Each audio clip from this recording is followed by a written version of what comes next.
नमस्कार, मैं हूं संदली सिंह और आप देख रहे हैं तेज भारत नेटवर्क, जहां हम लाते हैं ताजा और महत्वपूर्ण। चलिए बढ़ते हैं आज के कुछ खास खबर। चौल जिला परिषद निर्वाचन क्षेत्र के जिला परिषद सदस्य डॉक्टर सचिन राउल ने अलीबाग तालुका में डैम के पानी के मुद्दे पर आक्रामक रुख अपनाया है और यह मुद्दा जिला परिषद की बैठक में चर्चा में आया। स्थानीय नागरिकों एवं आदिवासियों को प्रचुर एवं शुद्ध जल आपूर्ति की मुख्य मांग सामने आई।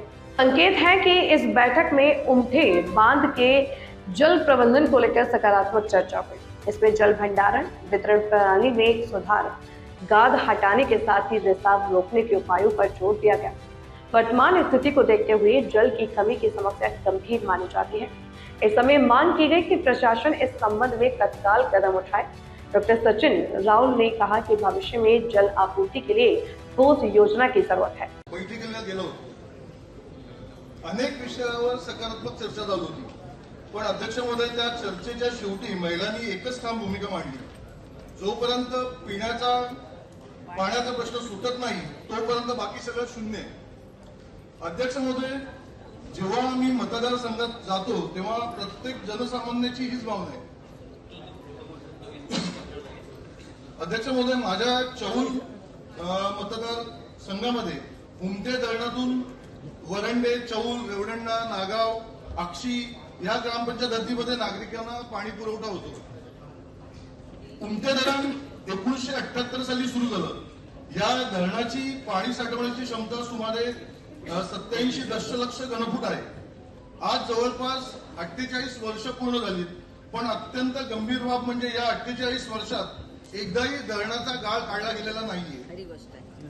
उमटे धरण 1995 साली जिल्हा परिषदेकडे वर्ग करण्यात आले आहे, पण त्यानंतर आजपर्यंत देखील गाळ काढण्यात आलेला नाहीये। सभापती महोदय, या धरणावर 33 आदिवासी वस्त्या, वाड्या आणि 47 गावे अवलंबून आहेत। म्हणजे हा प्रश्न केवळ एका गावचा नाही तर हजारो लोकांच्या जगण्याचा प्रश्न आहे। सभापती महोदय, आज परिस्थिती अशी आहे की डिसेंबर मध्येच 1 दिवस आड पाणी येत आहे, जानेवारी फेब्रुवारी मध्ये 2 दिवस आड पाणी येत आहे आणि आता मे महिन्यामध्ये 3 दिवस आड पाणी येत आहे। ही वस्तुस्थिती आहे। पण मग एकीकडे आपण महिला सक्षमीकरणावर बोलतो, दुसरीकडे वास्तव काय? आजही आपल्या भागातील महिलांचं आयुष्य घर आणि पाणी याभोवतीच फिरत आहे। आज पाणी मिळते की नाही, मिळालं तर किती वेळ मिळेल आणि नाही मिळालं तर पुढे कधी मिळेल याची काहीच खात्री नाही। ही परिस्थिती बदलणार कधी?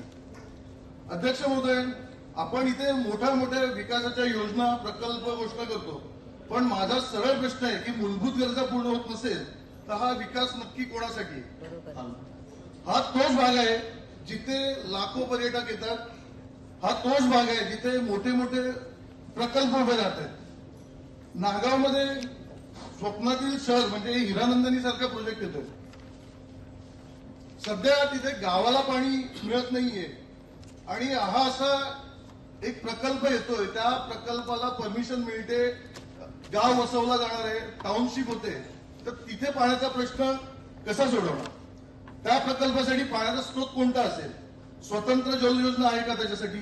किंवा स्थानिक गावावर त्याचा परिणाम होणार आहे का? प्रकल्पासाठी पाणी उपलब्ध होतं, मग गावासाठी का नाही?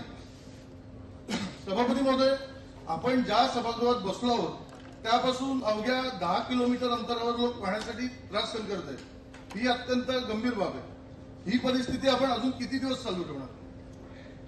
त्यासोबत कित्येक ठिकाणी दुरुस्तीची कामे झालेली नाहीयेत, त्यामुळे पाणी पोहोचत नाहीये। या सर्व विषयावर गांभीर्यपूर्वक लक्ष करावं ही विनंती आहे।